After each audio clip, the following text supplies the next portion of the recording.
આવી ગયો, જે પહેલા જ પાઠનો હતો, જેમાં ભારતમાં બ્રિટિશ સત્તાનો ઉદય. પહેલા લેક્ચરમાં આપણે જોયું હતું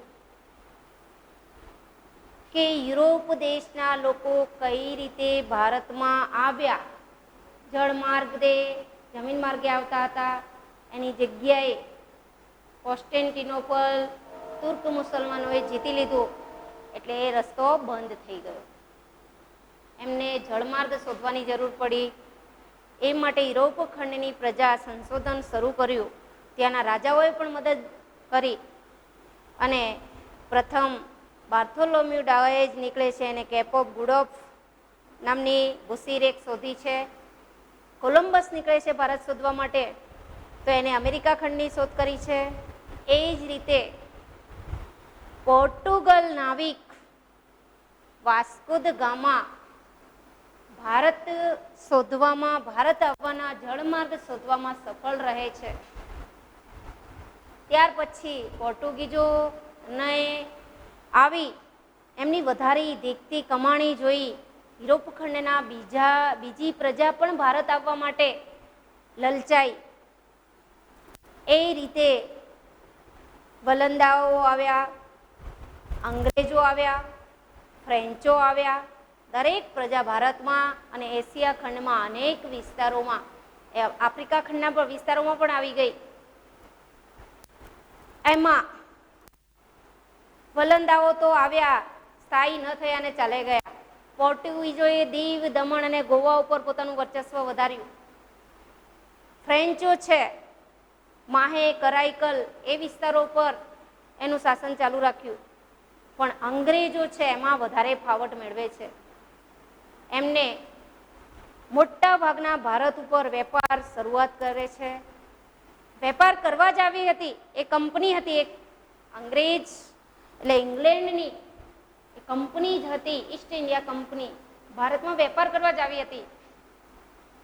પરંતુ શું થયું કે એને હવે વધારે કમાણી કરવાની લાલચ જાગી અને ભારતના જે રાજાઓ હતા એ એની પાસેથી જે લેતા હતા, વેપાર કરવા માટેનો કર કે લેતા હતા, એ એમને આપવો ન હતો.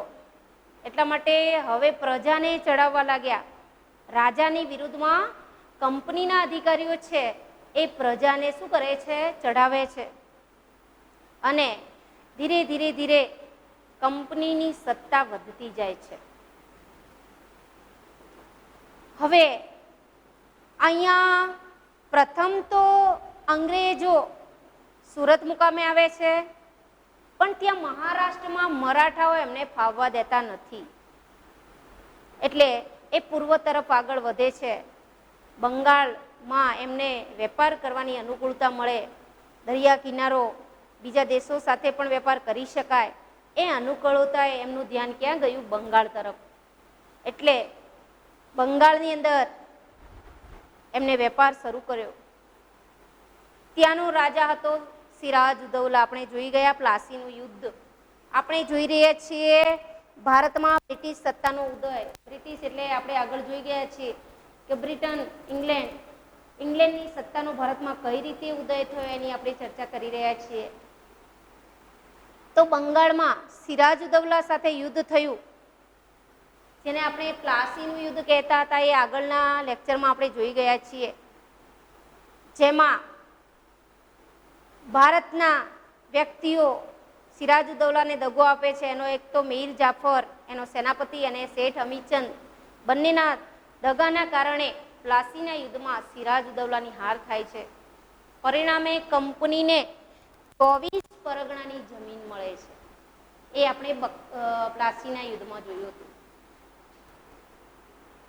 હવે ત્યાર પછી એવું બને છે કે બંગાળની અંદર મીર જાફરને નવાબ બનાવવામાં આવે છે. પણ મીર જાફર જોડે કંપની વધારે ને વધારે ધન માગવાની, વધારે ને વધારે ધન માગે છે. પરિણામે મીર જાફર આપતો નથી. એટલે મીર જાફરને બંગાળનો નવાબ તરીકે હટાવી લેવામાં આવે છે અને એનો જ જમાઈ મીર જાફરનો જ જમાઈ મીર કાસિમ છે એને બંગાળનો નવાબ બનાવવામાં આવે છે. પણ મીર કાસિમ તો એના કરતા વધારે જક્કી હતો. એ પણ અંગ્રેજોનું કયું માને એમ ન હતો. એટલે મીર કાસિમને હટાવીને ફરીથી મીર જાફરને બેસાડવામાં આવે છે. અહીંયા મીર કાસિમ છે ત્યાંથી અવધના નવાબ જોડે જાય છે. ત્યાં પહેલેથી શાહ આલમ અવધના નવાબ જોડે આશરો લીધેલો હતો. એટલે હવે આ ત્રણેયની સંયુક્ત સેના મીર કાસિમ, અવધનો નવાબ અને શાહ આલમ ત્રણેય ભેગા થઈ અને ઈસવીસન 1764 22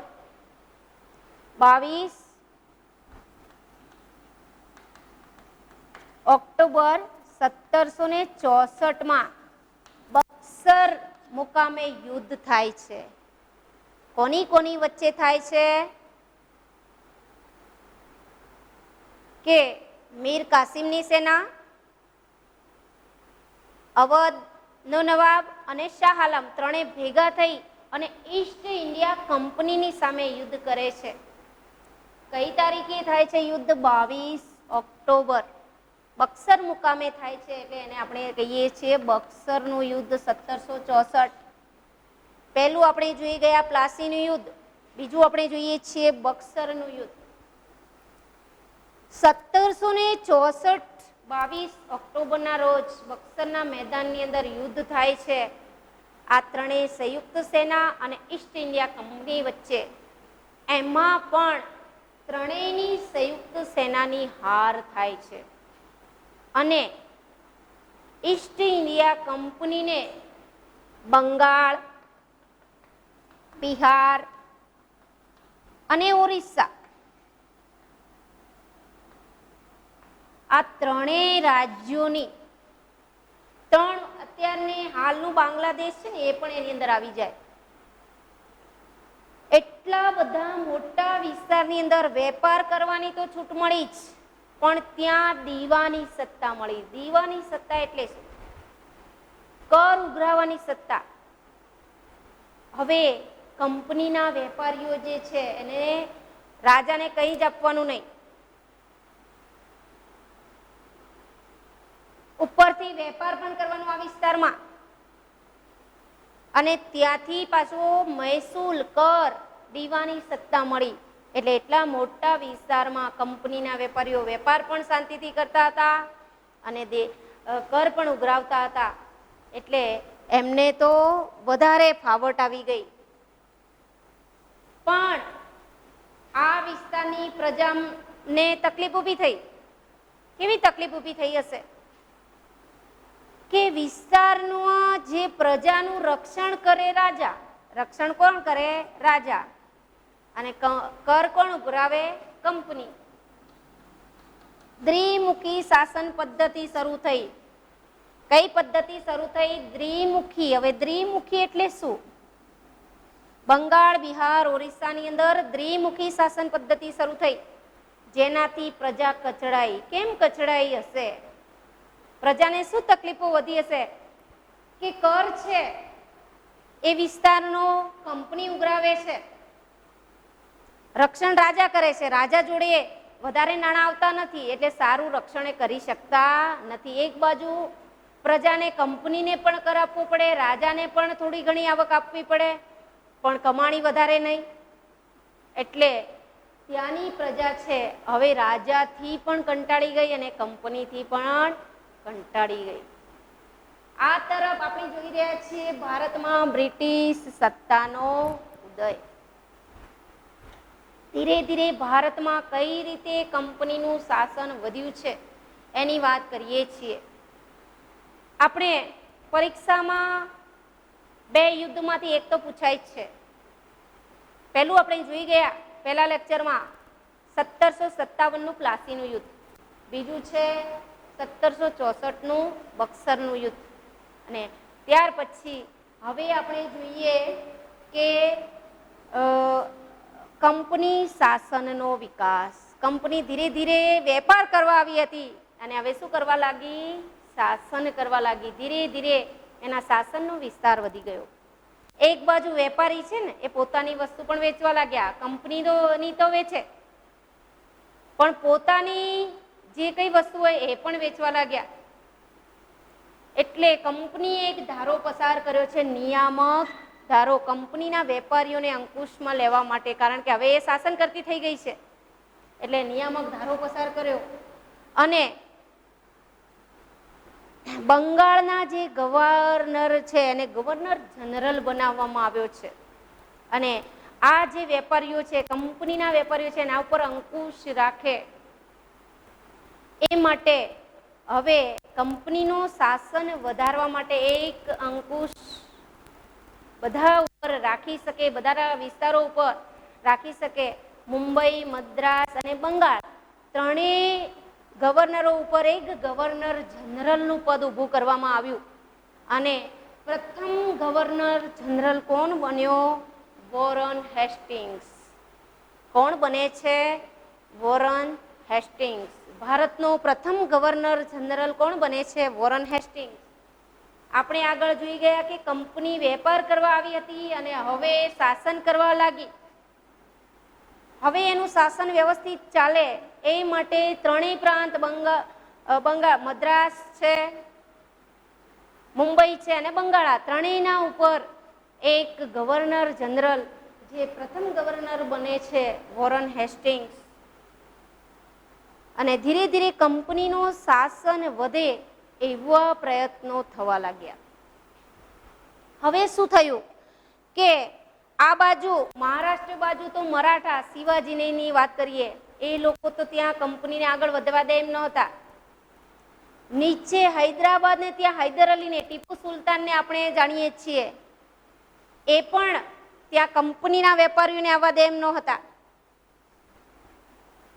અંગ્રેજો છે પોતાની કંપનીનું શાસન વધારવા માટે, ઈસ્ટ ઇન્ડિયા કંપની પોતાનું શાસન વધારવા માટે શામ, દામ, દંડ બધા જ પ્રયત્નો કરવાને ચાલુ કર્યું. અને હોશિયારી પણ વાપરી. એમને વિચાર્યું કે મરાઠાઓ અને નિઝામ એટલે હૈદર અલી અને ટીપુ સુલતાન, હૈદર અલીનો પુત્ર ટીપુ સુલતાન, એમને એકી સાથે આપણે હરાવી શકીશું નહીં. મરાઠાઓ અને મૈસૂરના નિઝામને આપણે એકી સાથે નહીં હરાવી શકીએ. એટલે શું કર્યું? મરાઠાઓને પેલા સાથમાં લીધા, એમની મિત્રતા બનાવી કંપનીએ, અને ટીપુ સુલતાન સામે યુદ્ધ જાહેર કર્યું. મરાઠાઓ અને નિઝામ બંનેની સાથ લઈ અને ટીપુ સુલતાનની સામે યુદ્ધ કરે છે. ત્રીજો મૈસૂર વિગ્રહ, એને મૈસૂર વિગ્રહ કહીએ આપણે, વિગ્રહ થાય છે અને ટીપુ સુલતાન હારે છે. હવે એમને હરાવ્યા. ત્યાર પછી એના પછી બીજો જ ગવર્નર જનરલ આવે છે અને કોર્નવોલિસ. કોણ આવે છે? કોર્નવોલિસ. ત્યાર પછી સર જોન સોર આવે છે. ધીરે ધીરે કંપનીનું શાસન વધે છે. કંપની, આ સર જોન સોર છે એકદમ કડક હતો, એટલે એમને લાગ્યું કે કંપનીની સત્તા કડકાઈથી તો ચાલી શકશે નહીં, હવે શું કરવાનું? એટલે વેલેસ્લી ગવર્નર જનરલ તરીકે કોણ આવે છે? વેલેસ્લી. અને વેલેસ્લીએ એક યોજના બહાર પાડી છે જેને આપણે સહાયકારી યોજના કહીએ છીએ. કઈ યોજના કહીએ છીએ? કંપનીની સહાયકારી યોજના, સહાયકારી લશ્કરની યોજના.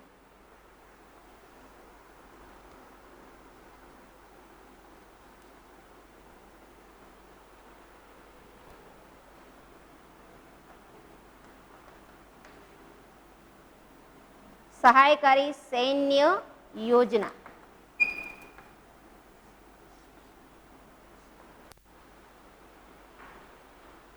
સહાયકારી સહાયકારી સૈન્ય, અહીંયા હવે કંપનીનું શાસન વધે એવા પ્રયત્નો કરવામાં આવ્યા છે.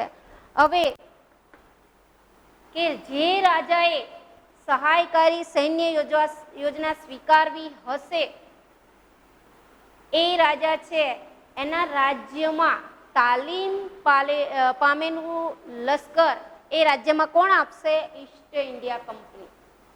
રાજાઓને એમ થયું કે આપણે રક્ષણની ઝંઝટ ગઈ. કંપની છે એ પોતાના રાજ્યમાં તાલીમ પામેલું લશ્કર આપે તો આપણે આ રાજ્યની સીમાની રક્ષા કરવાની કોઈ તકલીફ પડશે નહીં. બીજું હતું કે જે રાજા આ સહાયકારી યોજના સ્વીકારે એ રાજ્ય બીજા રાજ્ય સાથે સંધિ કરે, સમજૂતી કરે, એના સાથે યુદ્ધ કરવું હોય તો તમામ કંપનીને પૂછીને જ કરવાનું. સહાયકારી યોજનાની શરતો હું કહું છું.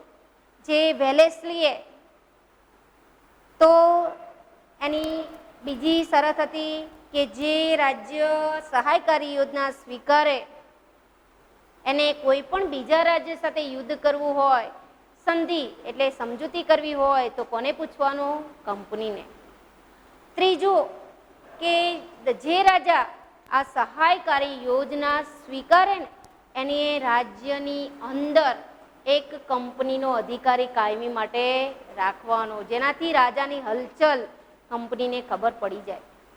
એટલે આ રીતે સહાયકારી યોજનાની કેટલીક શરતો હતી. અન્ય વિદેશી પોતાના રાજ્યમાં નોકરીએ રાખવો નહીં. હવે જુઓ, બીજી સહાયકારી યોજના સ્વીકારે એ રાજ્યએ બીજા દેશના કોઈ પણ વ્યક્તિને પોતાના રાજ્યમાં નોકરીએ રાખવો નહીં. એટલે આવી રીતે રાજાઓને લાલચ કોને આપી? કંપનીએ. અને એ રાજ્ય પોતાના શાસનમાં ભેળવવાના પ્રયાસ કોણ કરે છે? કંપની કરે છે. કેટલાક ઇતિહાસકારો તો આ યોજનાને મીઠા ઝેર સમાન કહે છે. આમ આપણને મીઠી લાગે પણ એ કેવી છે? મીઠા ઝેર સમાન આ યોજના હતી. અને આ યોજનાથી કયા કયા રાજ્યો કંપનીની અંદર ભળે છે?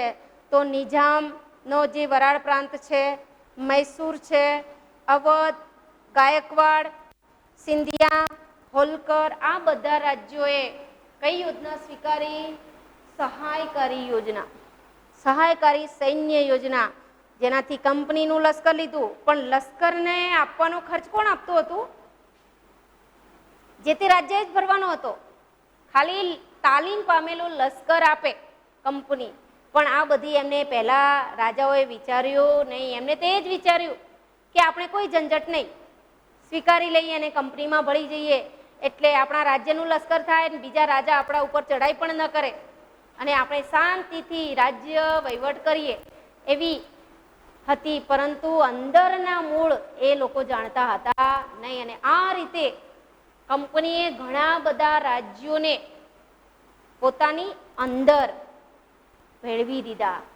પણ આ યોજનાની સમજણ પડી ગઈ હતી ટીપુ સુલતાનને. એને ના પાડી, અમારે તો આ યોજના સ્વીકારવી નથી.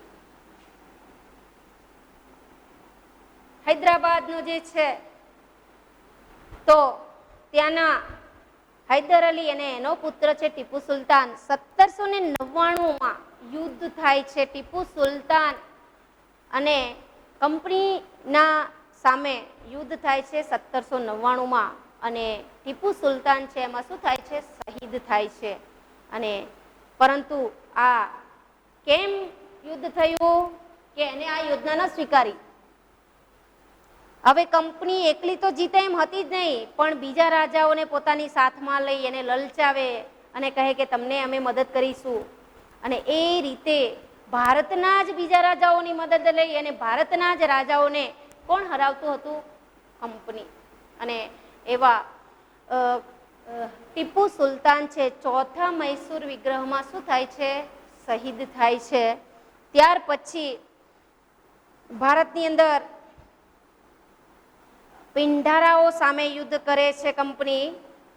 અને વેલેસ્લી બાદ ભારતની અંદર ગવર્નર જનરલ તરીકે આવે છે હેસ્ટિંગ્સ. યાદ રાખજો, પહેલો મેઇન છે વોરન હેસ્ટિંગ્સ છે, પ્રથમ ગવર્નર જનરલ વોરન હેસ્ટિંગ્સ છે, પણ જે વેલેસ્લી પછી આવે છે એ કોણ છે? હેસ્ટિંગ્સ છે.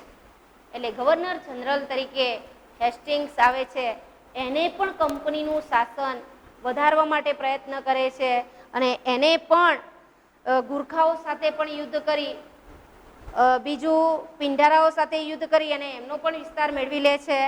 મરાઠાઓ, હવે જુઓ આપણે વાત કરીએ કે ટીપુ સુલતાન મરાયો પછી મરાઠાઓ સામે યુદ્ધ પણ કર્યું એમને. પહેલા મરાઠાઓને સાથમાં લીધા કારણ કે બેને એકી સાથે એ હરાવે એમ નહોતા. પછી મરાઠાઓ સામે પણ યુદ્ધ કરે છે અને એમનો વિસ્તાર પણ પડાવી લે છે. ત્યાર પછી વિલિયમ બેન્ટિક ગવર્નર જનરલ તરીકે આવે છે. કોણ આવે છે? હેસ્ટિંગ્સ પછી વિલિયમ બેન્ટિક આવે છે અને એને કેટલાક સુધારાઓ પણ કર્યા છે. આપણે સુધારા કહીએ પણ કંપનીની ટકાવી રાખવા માટે એને સુધારા કર્યા હતા કે એ સમયે રાજારામ મોહન રાય સતી પ્રથાનોને વિરોધ કરતા હતા, તો એવા જે કાયદાઓ પણ પસાર કરાવરાવે છે. એટલે કેટલાક સામાજિક કુરિવાજો હતા એ દૂર કરાવવા માટે કેટલાક પ્રયત્નો વિલિયમ બેન્ટિકે પણ કર્યા છે અને જે સમાજ સુધારકો હતા એમના દ્વારા જે એને રજૂઆત થઈ અને એને યોગ્ય લાગ્યા એવા કુરિવાજો પર પ્રતિબંધ મૂકવા પણ વિલિયમ બેન્ટિકે પ્રયત્ન કરેલા છે અને એને આપણે એટલા માટે ઉદાર ગવર્નર જનરલ તરીકે ઓળખીએ છીએ. કોને? વિલિયમ બેન્ટિકને. કેમ? મેં કહ્યું ને કે એને કેટલાક સુધારાઓ પણ સમાજમાં લાવવા માટે પ્રયત્ન કર્યા છે.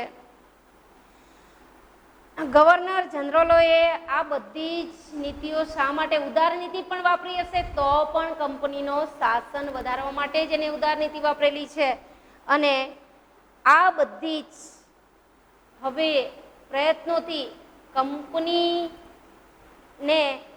ધીરે ધીરે ધીરે શાસનનો વિસ્તાર વધતો જ જાય છે અને ત્યાર પછી ભારતની અંદર ડેલહાઉસી 1848ની અંદર આવે છે. કોણ આવે છે? 1848માં ડેલહાઉસી. આપણે આગળ એક જોઈ ગયા હતા વેલેસ્લીની સહાયકારી યોજના, તો ડેલહાઉસીની કઈ યોજના છે? ખાલસા નીતિ. ખાલસા નીતિ એટલે શું? ખાલસા કરવું એટલે પડાવી લેવું. હવે વિલિયમ બેન્ટિક જેવા ઉદાર નીતિ વાળા આવ્યા એટલે સમાજ થોડો શાંત થયો, વિરોધ તો થયો એટલે ઉદાર નીતિ આદરી. ત્યાર પછી ધીરે ધીરે તો શાસન તો વધારવું જ હતું એટલે ડેલહાઉસી આવે છે અને એને કેટલાક બહાનાથી ભારતના કેટલાક રાજ્યો પડાવી લે છે. કેટલાક રાજાઓને પુત્ર ન હોય તો એ રાજ્ય કંપનીનું, કેટલાક રાજાઓ બરાબર વહીવટ કરતા નથી એ બહાના નીચે પણ એનું રાજ્ય પડાવી લે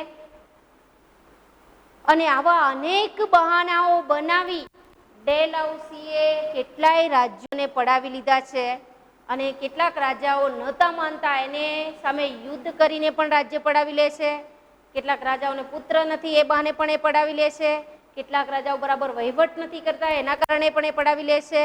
કેટલાક રાજાઓ પાસે કર બાકી છે એ બહાને પણ પડાવી લે છે અને કેટલાક રાજાઓને નામ માત્રની સત્તા આપી અને પોતાનામાં ભેળવી લે છે અને આ રીતે એને સતારા, જેતપુર, સંબલપુર, ઉદયપુર, ઝાંસી, બઘાત, નાગપુર આવા કેટલાય વિસ્તારો કંપનીની અંદર ભેળવી દે છે અને આ રીતે ડેલહાઉસીની સામ્રાજ્યવાદી નીતિને કારણે અનેક વિસ્તારો કંપનીમાં ભળી ગયા. જોકે 1853ની અંદર રેલવેની શરૂઆત પ્રથમ કોને કરાવી છે? ડેલહાઉસીએ. ભારતમાં મુંબઈ અને થાણે વચ્ચે સૌ પ્રથમ રેલવેની શરૂઆત ડેલહાઉસીના સમયમાં થઈ છે. ટપાલની શરૂઆત થઈ છે, આગબોટ સેવાની. પણ આ બધી શરૂઆત શા માટે એને કરી? કે કંપની અહીંયાથી કાચો માલ ઇંગ્લેન્ડમાં લઈ જાય એમની સુવિધા માટે એમને કરી, પણ એનો લાભ ભારતને પણ મળ્યો છે એટલે એને કેટલાક સુધારાઓ પણ કર્યા છે. મુંબઈ અને થાણા વચ્ચે, પછી ભારત અને ઇંગ્લેન્ડ વચ્ચે તાર વ્યવહારની પણ એનામાં શરૂઆત થઈ છે અંગ્રેજી કેળવણીની પણ શરૂઆત એનાથી થઈ છે. વિધવા અને પુનઃલગ્ન માટેના કાયદાઓ પણ એને બનાવડાવ્યા છે. બાળ લગ્ન પ્રતિબંધક ધારો પણ એના સમયમાં આવ્યો છે. આમ આપણે જોઈએ કે 1757 થી 1857 તમે ધોરણ 8માં શીખી ગયા છો. 1857માં કઈ મોટી ઘટના બની હતી? 1857નો વિપ્લવ જેને કહીએ છીએ. 100 વર્ષના સમયગાળામાં તો કંપનીએ ભારતનો મોટા ભાગનો વિસ્તાર પોતાનામાં લઈ લીધો હતો અને આ રીતે કંપનીનું સામ્રાજ્ય ખૂબ જ વધી ગયું અને પ્રજામાં અસંતોષ વધ્યો. ધીરે ધીરે પ્રજા પણ જાગૃત થઈ ગઈ, કારણ કે સામાજિક સુધાર આવ્યા. રેલવેમાં બેસીને એક બીજી જગ્યાએ લોકો જવા લાગ્યા. અંગ્રેજો જેવી જીવનની રહેણી કહેણી જીવતા હતા એવું પોતાને જીવવાની ઈચ્છા થઈ. ભારતની રાજાની આ કઈ પરિસ્થિતિ, તમામ પરિસ્થિતિથી ધીરે ધીરે ભારતના લોકો જાગૃત થયા અને અંગ્રેજોનો વિરોધ કરવાની શરૂઆત થઈ અને એના કારણે 1857માં અંગ્રેજ કંપની સામે ભારતના લોકોએ જે વિદ્રોહ કર્યો છે એને આપણે 1857નો વિદ્રોહ કહીએ છીએ. ત્યાર પછી આપણે આવતા લેક્ચરમાં જોઈશું કંપનીના 100 વર્ષના શાસનથી ભારતના સમાજ પર શું અસર થઈ, ભારતની આર્થિક જે નાણાકીય જેને કહીશું આર્થિક રીતે લોકો કેટલા પાછળ પડી ગયા, સામાજિક આર્થિક અનેક એવી એની અસરો થઈ છે. તો એ અસરો આપણે આવતા લેક્ચરમાં જોઈશું. પણ આપણે અહીંયા 3 વસ્તુ યાદ રાખવાની છે. પ્લાસીનું યુદ્ધ, બીજું સહાયકારી યોજના અને ત્રીજી છે ખાલસા નીતિ. હવે પછી કંપની શાસનની અસરો જોઈશું. Thank you.